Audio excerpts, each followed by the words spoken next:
Hello friends, this video on light reflection and refraction part 11 is brought to you by examfear.com. No more fear from exam. Please make sure that you have watched all the videos till part 10 before going ahead with part 11.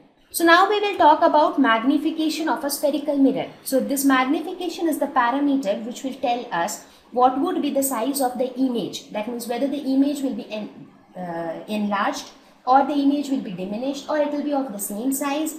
If it is bigger, how much bigger it will be. So it is a measure of the size of the image. So it is a measure of how large or how small an image is with respect to the object. Right? So how do I define or how do I express magnification? So magnification is denoted by a small m and it is defined as the size of the image by size of the object. So h dash denotes the size of the image and h denotes the size of the object. Now let us try to look at the magnification in case of a concave mirror. Let us suppose this is a concave mirror. Now what happens in case of a concave mirror? What kind of image do we normally get in case of a concave mirror? Okay, let us try to find out magnification in case of concave mirror. In a concave mirror, your image would be A dash B dash divided by AB. So this becomes,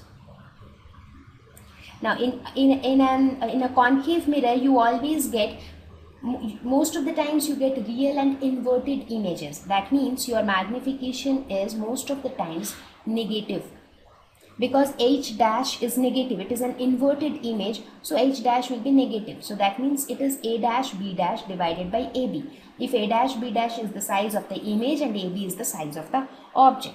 Now A dash B dash, looking at the figure which we have plotted in the last slide, we saw that A dash B dash by AB is equal to PB dash divided by PB, right, from the property of similarity of triangles. So I am making use of the same equations. So we can write it as minus PB dash divided by PB. What was PB dash? It was nothing but minus V. For a concave mirror, what was PB? It was nothing but minus U. So this magnification becomes equal to minus V by U. So we can define magnification in two ways, that is height of the image by height of the object, and we can also write it as image distance divided by object distance. Similarly, let us look at magnification for a convex mirror.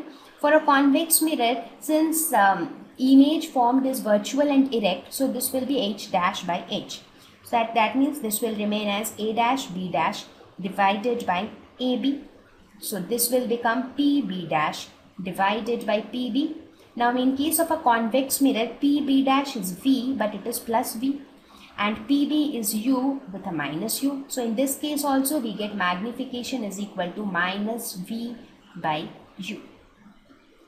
So we can define magnification as ratio of the height of the image to the height of the object, or it can be defined as the ratio of the image distance to the object distance.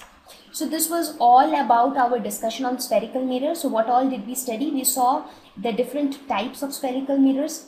How do they form images? How do the location or the nature of the image changes with the object distance or with the focal length? We talked about the mirror equation and we also talked about the magnification of the spherical mirrors. Now thank you. Please visit examfear.com to watch free educational videos, try free online tests, get the best quality study materials, study from the best tutors and mentors, and much more. Thank you once again.